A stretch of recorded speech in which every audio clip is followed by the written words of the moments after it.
Good morning, guys. Welcome. We're going to get started in just a second here with our video warm-ups on the floor. I just wanted to say something real quick about the last month, because I don't know where everyone is just emotionally this morning. This has been really surreal. Just watching the news and seeing what's been going on. Because this time last month, this morning, of our last assembly was the post-night club show in Orlando. And since then, we've seen this heartbreak and grief and tragedy. And as I've been going forward through this month and planning for this month, I was thinking back to 9/11 and the days and weeks once the comics and the late night TV came back on. And they really taught us that it's not only okay to smile and laugh in times of grief and tragedy, we have to. That is what helps us hold on to our humanity, because that is what holds us on, holds us back from the brink of despair. So it's really timely that we have Tim Wick with us this morning to talk about comedy. So I don't know where you are, but I hope that this can be a space this morning where you can recharge and hold on to your humanity. So speaking of comedy, first dates. Has anyone been on a first date recently? Thank you, one person. So some of the fun about going on a first date is finding out new things about the person that you are dating. So if you are ever looking for suggestions, I have a few.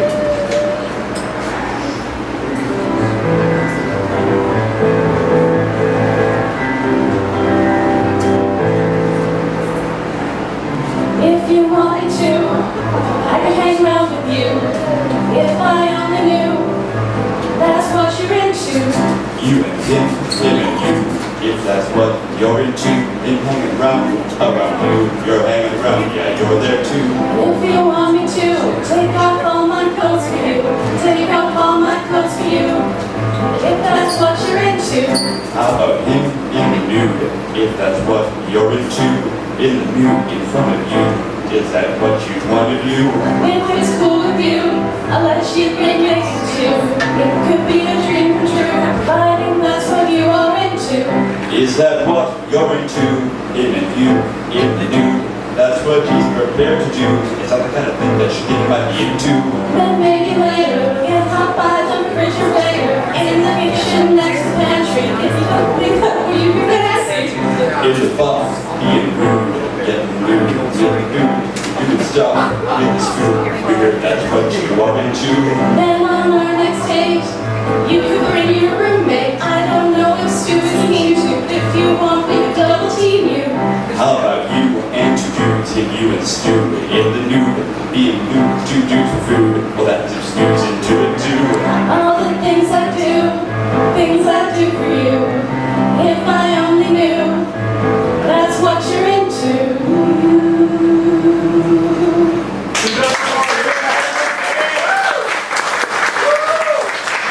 Welcome to the Sunday Assembly. I'm Matt McCrory, your host. Our motto is live better, help often, wonder more. Like I said, my name is Matt McCrory. I'll be your host today. For today's monthly gathering, we've got a great lineup of especially fun and funny music. Guest speaker, comedian Tim Wick. Give it up for him. Coming up next is a chance for everyone to get to know each other. It's time for Meet Your Neighbor. So, with the people around you at your table or next to you, if you weren't able to find a table, I would like you guys to each share a funny event that has happened in your life. I will start. So, just a little background about Aaron and I had an emergency family event in Michigan, and about a week before that, I had lost my wallet. So we went out to Michigan, I didn't have my wallet, but everything was going to be okay. Then, I had to come back early without Aaron. And about an hour out of the city, I realized I was almost on empty and had no money. was. Luckily, there was an Antioch, or Anago, in Wisconsin, and so I barely made it home, but I did. Off the $20 she was able to open to me. So, a little bit funny event, a little bit embarrassing. Now your turn.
young, about 19 years old. I was hitchhiking around the United States. I'm not trying to just watch it. I was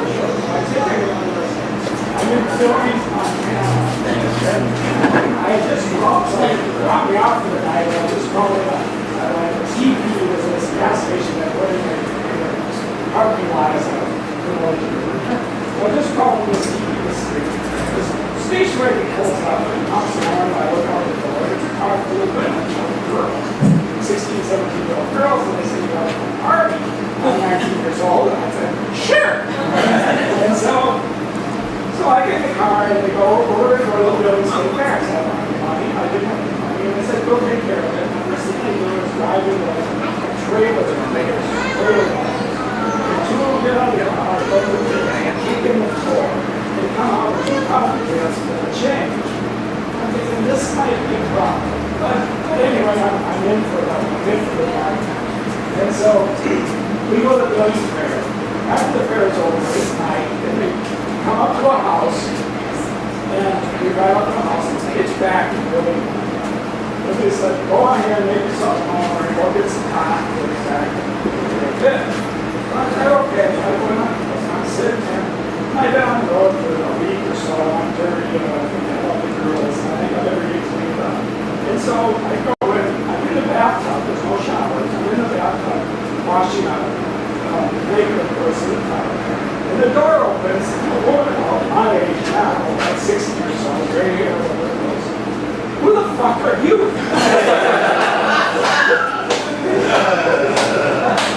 I tried to explain to girls and so on and so forth. And she says, "I'm warning you, girls, this is my house, and you're in my bed." And so, it actually, it ended, I got out of the bathtub, she was gone, and so I actually stayed with the night, because I figured at this point, if I get arrested, that's fine. I was hungry and tired. Or that's all I did. She never came back, the girls never came back, and I found out the radio the next day.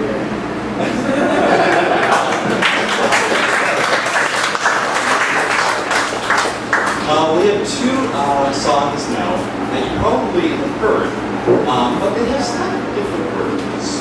So the first one, we're going to need your help. So hopefully everyone's good with keeping a rhythm. About snapping? Everyone snaps? Okay. That sounds good. Alright. So we're going to just do...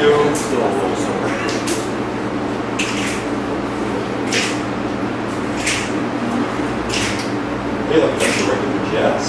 Sharks and Jets. What's that story? Alright. So, this is a song about food preservation and the importance of food preservation and how food preservation applies to other things. Keep going. Yeah.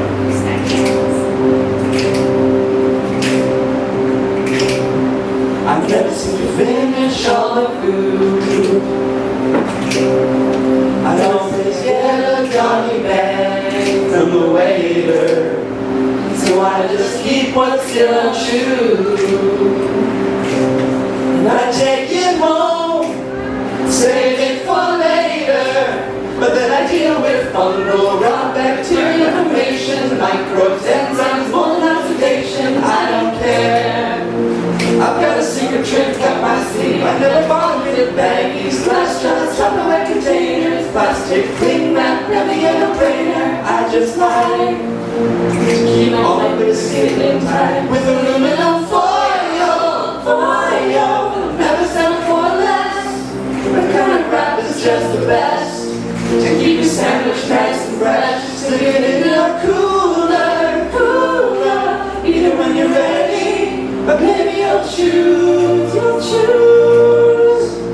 a refreshing herbal tea. Alright, it's gonna stop going. It's about to get real serious. Oh, by the way, I cracked the code. I figured out the shadow organizations and the Illuminati.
Alright.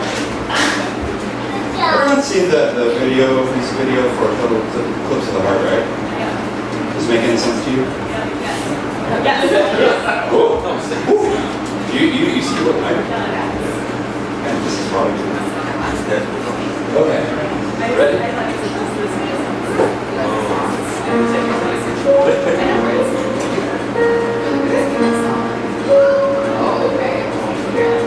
And the room. Random use of candles, empty bottles.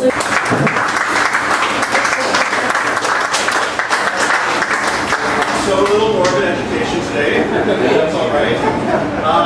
It's my pleasure now to introduce our guest speaker, Tim Wick. I have to tell just a short story about how I've known Tim Wick. I've seen him at Vilification Tennis first, I think, at the Renaissance Festival. And then a few years ago, I started attending Convergence, which I realized Tim is one of the co-founders. And last week we were at the Convergence, his Geeks Without God podcast, and I totally embarrassed myself, and I normally don't do this, but I totally gushed over him before the show started.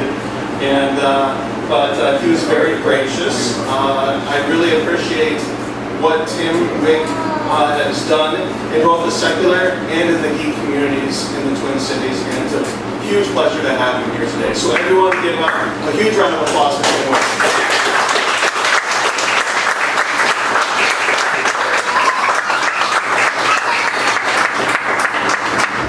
Okay, so that was embarrassing. That's great.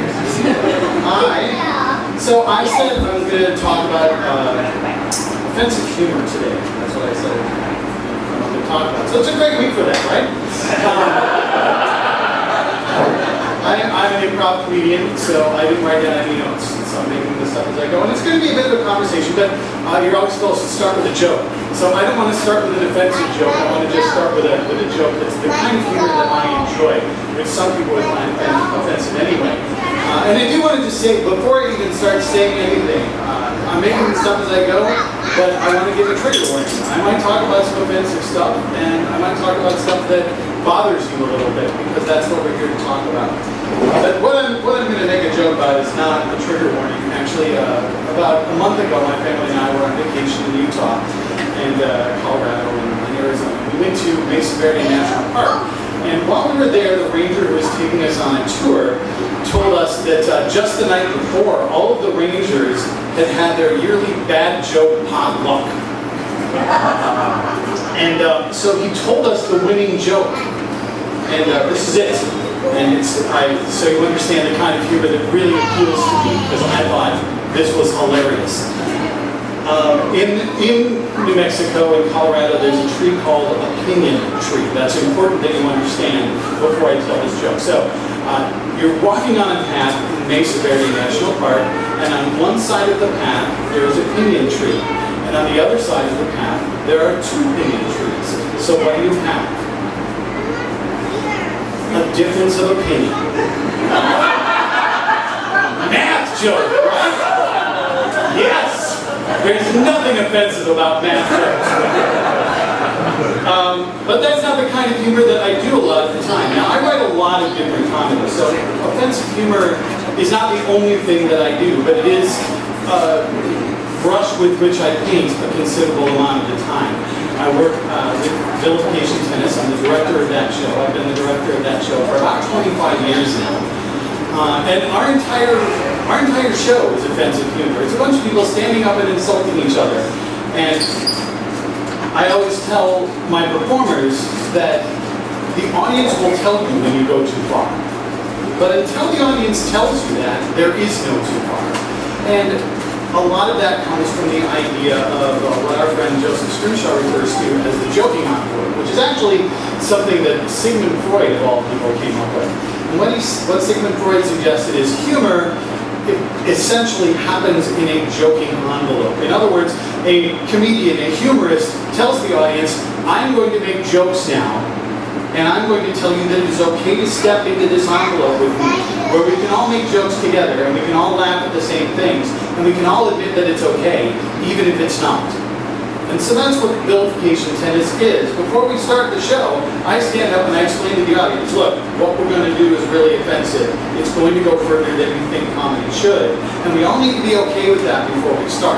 And I'm giving you the opportunity to say, no, I opt out, I'm going to go. But if you opt in, I'm telling you, all right, we might go too far. So what I wanted to start with, I realize that I've been talking for like 3 minutes and I'm saying I'm going to start with something. But what I want to start with is the concept of what is too far.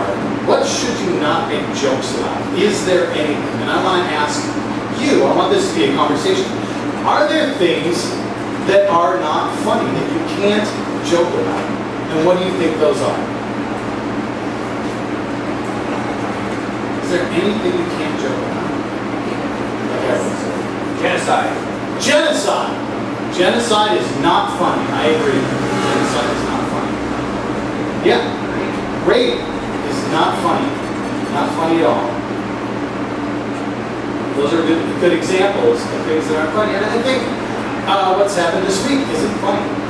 There are a lot of things that aren't funny. The question is whether or not you can make jokes about them. Whether or not it's okay to make jokes about it, or whether or not it's not okay to make jokes about them. My argument is that it has to. And I know that that's a difficult concept. Is it okay to make a joke about rape? I would argue it depends on the joke. I've heard a lot of very funny jokes about rape, especially when they're about the rapist. You can make jokes about a rapist, right? Because they're bad. And so, genocide, you can make jokes about genocide being awful, and it doesn't make genocide any less awful. You can also, and the argument there is, if the audience laughs, is that joke okay? So that's the next question. If the audience laughs, does it make the joke okay? Depends on the audience. It does depend on the audience. That's a really good answer. It depends on whether the audience is okay with going there. And that's part of the joking envelope question. That's part of, have you invited the audience into your joking envelope and said, we're going to make jokes about things that might make you uncomfortable or not? Now one might argue when you walk into a comedy club and somebody is going to do a stand-up set, that you've walked into their joking envelope, you don't know what they're going to say, you don't know whether they're going to go too far or not, but you have agreed that they are allowed to tell you jokes. And they've agreed that they are going to tell you jokes. And there's no thing that you sign when you walk through the door that says, I'm totally okay with this guy making jokes about genocide. But at the same time, you walked in and said, I don't know what jokes you're going to tell, but I'm okay with it. I'm here tonight to hear you tell jokes.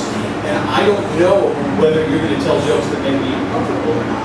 But I do know that I've agreed to the contract that your job is to tell jokes, and my job is to decide whether or not they're funny. And maybe they aren't. I mean, maybe you think this difference of opinion joke is dumb. And it is. It's a pun. Puns are terrible. Puns are awful. And obviously there's nothing offensive about it, but you can find it funny or not funny.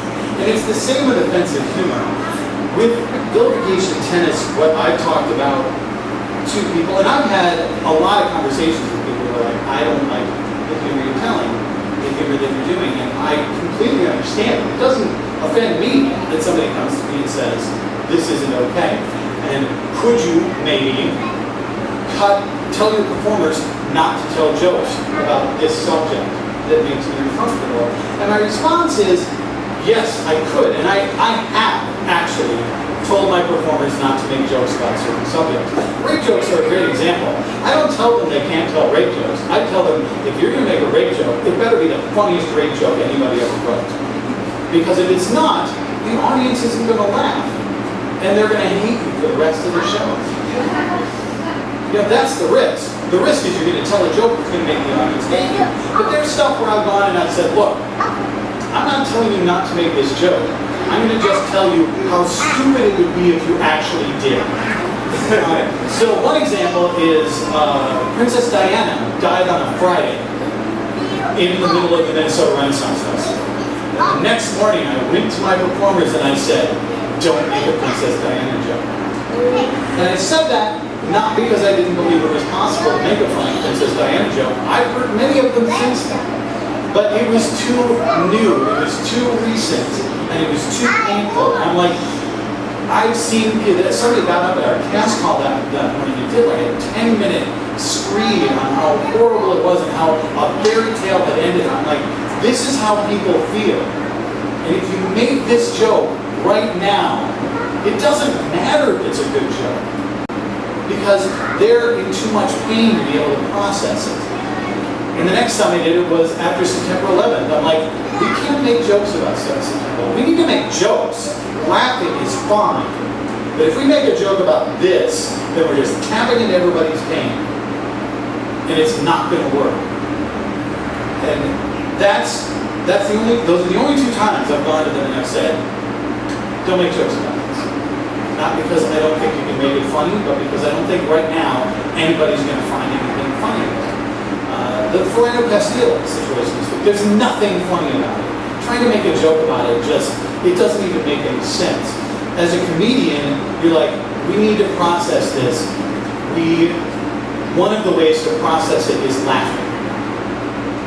But let's try to find things that are funny that aren't necessarily this. I posted, after that happened and then after the shootings in Dallas on our Vilification Tennis page, the only thing I posted the next day, which was a joke, I guess, which was, hey, this weekend let's try something new. Let's try not to shoot anybody for a couple of days. And it takes that situation, it makes a joke out of that without ever taking a moment to make fun of the situation. But my theory about all of this, and what I tell all my performers is, look, if I ever, and when I tell audience members who are like, please don't maybe make a joke about this, if I ever say it's okay to not make a joke about this thing, what I'm saying is everything else we're doing is okay. And the idea behind our show is none of this is okay. It's not, we're standing up and we're insulting each other, we're saying terrible, terrible things about each other. And the agreement between all of us on stage is, it's all right. Because we're all friends and we can walk off stage afterwards and go, it was really funny how you called me fat. But the idea of fat shaming or slut shaming or anything else that we do, if I say one of those things isn't okay, the implication is whatever else we do is. So either it's not all okay, and we all agree that we're laughing at things that maybe aren't okay to talk about. And we're doing it in an environment where we say, all right, it's okay. We all accept that it's okay to make these jokes right now. We're all going to be all right with it right here, except for this thing, because this thing makes us uncomfortable. Then you kind of have to start asking the question, well, why don't all these other things make us uncomfortable? And they should. They should make us uncomfortable. That's part of the cathartic experience of laughing. So, I say all that. I talk about our philosophy. And what I really want to do is I want to open it up to questions. Because I think what surprises most people about comedians and most people about people working comedy is most of us spend about half our time writing comedy and the other half of our time talking with each other about why comedy works. And none of us really know, but we're really interested in finding it out. So the question of offensive comedy, the question of using comedy to process difficult things is something we talk about a lot. And I'm going to point out, Eric Knight was in the audience right there. He's a member of Vilification Tennis. He's been with the cast almost as long as I have. And so he might have some answers I don't. But I want to open it up. Does anybody have any questions or comments about what I'm talking about? Yes? Why do you think the Daniel talk? Why do you think he's successful as a comic? Why has he been successful as a comic? Can you repeat the question? Yeah, why is Daniel Tosh been successful as a comic? He does really, really offensive work. He really does. Work that makes me uncomfortable, to be completely honest. And there's a comfort level that all comedians have to work with. But the reason he's successful is because comedy, whatever kind of comedy it is about shock. It is about breaking what you expect. It's about taking where you expect something to be going and turning it into a different direction. I have a friend who talks about the fact that comedy and horror are very, very similar. And the difference is that comedy turns you in a direction that makes you laugh, and horror turns you in a direction that makes you scream. So what Daniel Tosh is doing is he is challenging you to turn in a direction that is unfamiliar. And to challenge you to laugh at things that you don't necessarily find funny. And as I say, it makes me, what he does, I think, makes me uncomfortable. It's certainly very effective. And I think another answer is, and this is something that we always work with, is people can be jerks. And some people just want to laugh at things because it's not okay to laugh at. And he essentially creates a joking envelope where he says, it's okay to come in here and laugh at things so people tell you they're fun. So yeah. I think one of the things that helps, reasons sometimes I get into things like South Park and that kind of thing, because that's not okay for you to like that at the office, or go towards people like that, but it sometimes creates a dialogue, right, about those things that there's not an easy thing to find. Yeah. So South Park is a great example of something, and I used to watch it religiously, that's ironic, but I used to watch it all the time. I haven't watched it as much lately. It's very good, but I only have so much time for media consumption. There's a lot of media. The thing about South Park that I like is, and I believe, and why I don't think Daniel Tosh, I don't like what he does as much as what other people who do this kind of humor do. South Park does offensive humor, but their goal is to make it think about it. Their goal is to get you thinking. Daniel Tosh, I don't think he wants you to think. He just wants you to laugh. And he's a comedian, that's his job. But when you're working in that kind of material, I feel there needs to be some reflection. And that's what South Park does. I think of the early episodes because I'm thinking of most of what I watched was from the first few seasons. And things like when the characters are going out hunting and they're saying, it's coming right for us, and then they can shoot anything. And I really love that because it's horrible. These guys are just shooting all these animals, but they're using the most ridiculous excuse. And they're really casting a spotlight on the act of killing animals for sport. And asking a question about it, while also making you laugh about it. And that I really enjoy. And I think that when you can be offensive, but also get people to think, it's a really good idea.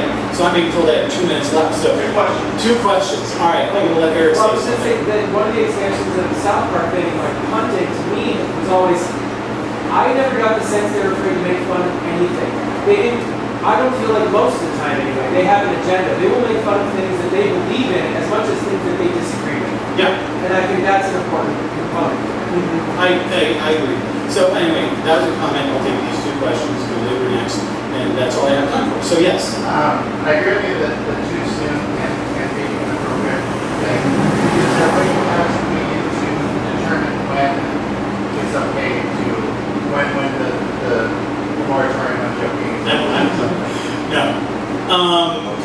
You don't. You have to kind of, it's a gut feeling. If it's especially awful, I'm not going to make a joke about this for a week, and I'm going to see how people are talking about it and how people are feeling about it. And maybe I never will. And I also, and I'm trying to think of examples, I try really hard when it's a joke. I mean, whenever a celebrity dies, I go on to the Vilification Tennis page and I make a joke about them right away. But what I try to do is make jokes about them that aren't making fun of the fact they've died. So when Prince died, I went out and I think what I said was essentially, now that Prince is dead, Vilification Tennis is officially the coolest thing about Minnesota. And that's pretty sad. So, So it was a self-depreciating joke, and it was making light of something other than Prince's death, and that I feel is more acceptable in that kind of situation.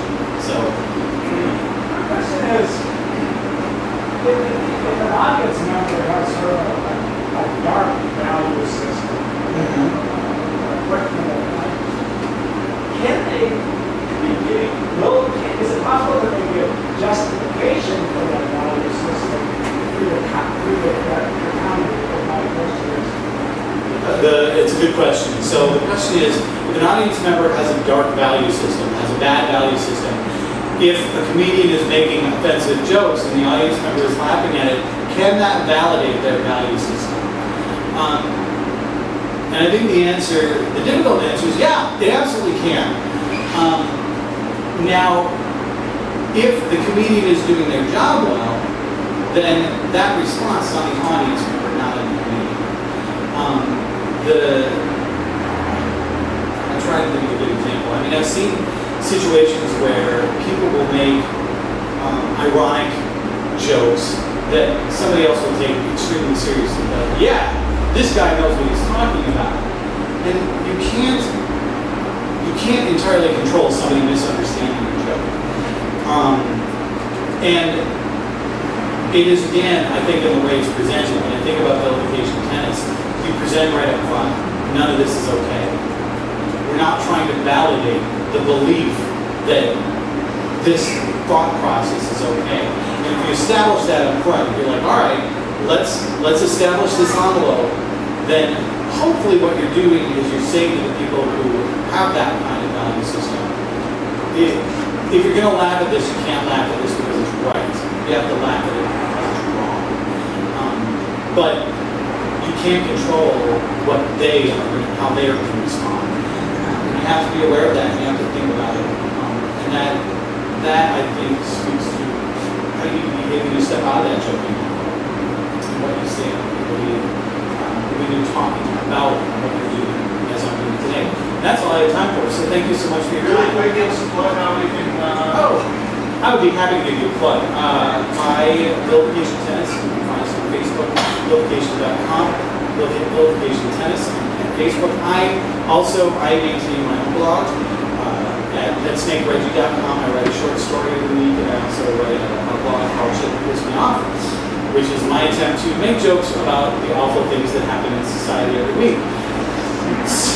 I don't know how that works out. I'm also producing a show at the Minnesota Fringe Festival this year, which is called And the Thing That I Saw at 221B Baker Street, which is a story about Sherlock Holmes investigating strange doings in the town of Whoville. So, check those out. Thank you so much for your time.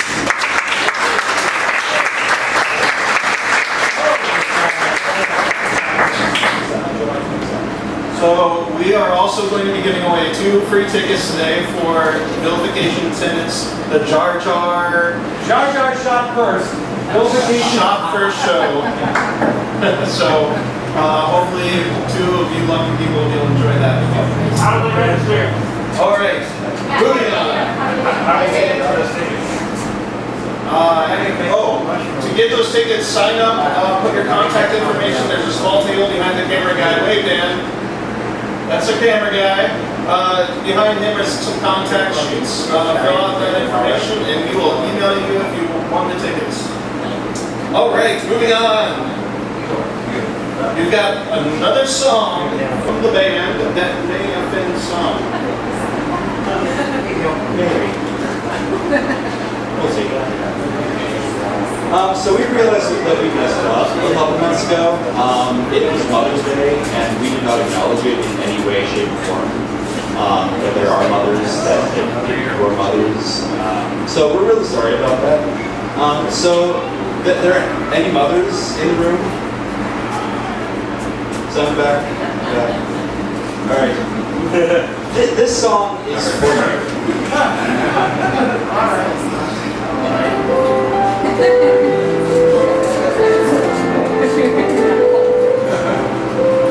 Pregnant women are smart. Everyone knows it, nobody says it because they're pregnant. Bad things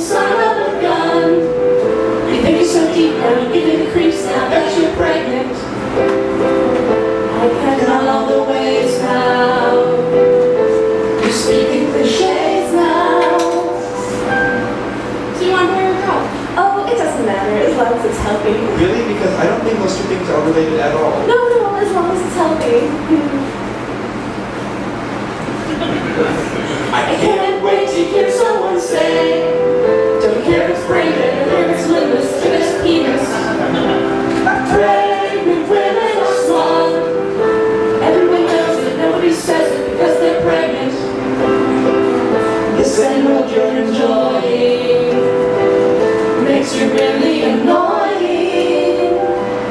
So it's why you're wrong. Oh, we know, but we're not telling. What are you gonna name it? Oh, we know, but we're not telling. Who's the father? Oh, we know, but we're not telling. Bitch, I don't really care. I was being polite since you have no life now that you're pregnant. You say you're walking on air. You think you're glowing, you've been hoeing, now you're pregnant. You're just giving birth now. You're not Mother Earth now. Oh my god, I have so much going on right now. I just started grad school, completed my 5th marathon. Gosh, everything just seems so trivial now that I'm pregnant. I just got my first book published. I helped in gang violence in Ecuador. I can't even remember what I did before I was pregnant. Everything seems so meaningless. Pregnant women are small. Everyone knows it, nobody says it because they're pregnant. Every son of a gun. You think you're so deep now, you need the crease now. Now that you're pregnant.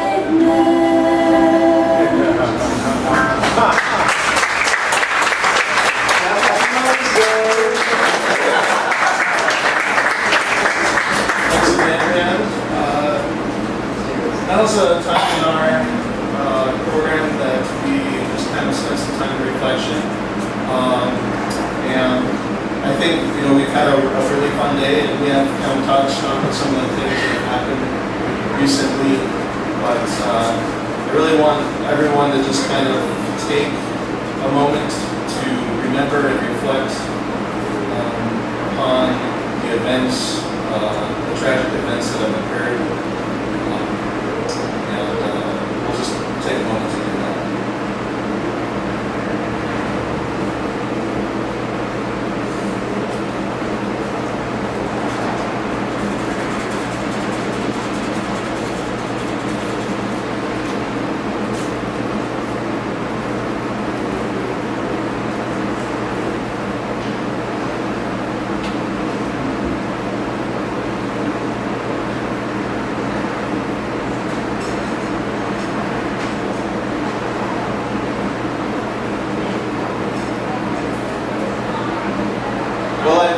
Today was an opportunity for us to laugh together and talk about some tough things, but to, like David said at the beginning of the program, to connect with the other side of our humanity.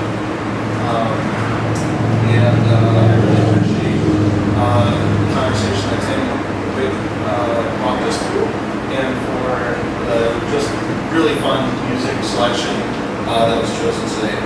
Thank you also for being here and participating. Sunday Assembly is about the community. And I just kind of want to get through really quick so we can get on for the rest of the show. Announcements. Okay, so besides this monthly gathering that we do, the second Sunday of every month at 11 o'clock right here, we also have Zumba, which is led by Marie right back there in the corner. It's a super fun Zumba that is accessible to anybody no matter where your fitness level is at. Aaron and I host on the 21st at 7:30 p.m. Wine with Head at our place in St. Paul. That's where we watch a couple TED Talks and get drunk. So it's a great time to meet other people in a more casual atmosphere. Some people are totally sold on that just by that. We've got a brand new location for team trivia at the Nomad Pub in Minneapolis. That is on the first Monday of every month. So August 1st will be the next meeting for that. We serve the homeless as well on August 5th. That's at, someone help me. Higher ground. Higher Ground at 8:30 on Friday. 6:15. 6:15, see? Ends at 8:30. And then back again Sunday Simply, we also have Funning, which is on the meetup group, which is just running together and not making it too big of a deal. All right, moving on. In addition to signing up in the back and giving us contact information, if something as simply sounds like something you want to be involved in, we could really use your help. There's lots of areas to volunteer. We need a volunteer coordinator for actually getting out in the community and engaging the community. We need help with multimedia and production and all sorts of things. Tom, explain it.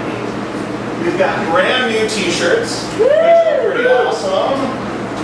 Got Keith over there, spouting one there. And let's see, what else we got?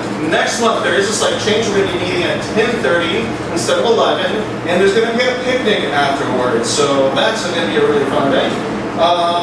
Let's see, today after lunch, new event, or after Sunday Assembly, new event called Lunch After. And Aaron, have you thought of a place where we're going? Stanley's? We're going to Stanley's. So please. It's literally 2 blocks away. Feel free to join us there. Next month's speaker, Jay Bickford. Not exactly sure what he's talking about, but I know that it's going to be revolving around science, and he makes science so accessible. He's one of the most well-read people I've ever met. And then, okay, we do have one more song coming up, but before you leave, please help us clean up and stack the chairs. Before you go, have cookies and coffee, and then join us to Stanley's afterwards. And this month's cake is chocolate chip pumpkin. I think that's it. By Anya. As I tried to rush through that. If you have any other questions, please find one of us and ask. Everything's on Meetup and the program too, so if you didn't catch something, it's there. All right. Take it away, man. All right, one more song. I know. Let's go all day. It's worth it. All right, so I will need your help again for 2 things. Thing the first. One more thing. So to do all this every month and to really engage and transform our community, that takes dollars. And so I'm making the pitch. I hate making this pitch, but it needs to be made. If you love what we're doing, another way to help out is to put money in the pig. Literally, you've got a little pig, you put money in there, it really helps us do what we're doing. There's also a QR code on your program. If you want to make a PayPal donation, scan it. It takes you to our website. Click on donate. Do it by PayPal. Because we're tax savvy. We accept pennies. If anyone still carries pennies. Correct. So, we need to have 2 things. Thing the first, whistlers, anyone proficient at whistling? Whistle. Okay, I'll be relying on you people to help with whistling. Thing the second, terrible British accents. All of you. You are welcome. I will be doing my best during my try. So you may understand me or you may not. It'll sound like I'm speaking in tongues. Possibly. But whenever I have had, whenever I've gotten fired or whenever I've gotten my heart broken, which is many times, I have found that the best thing is to have a really good, solid life philosophy.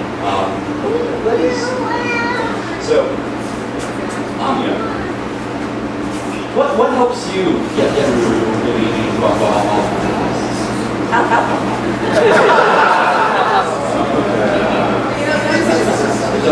Because some things are bad. Make me really mad. Others make me swear.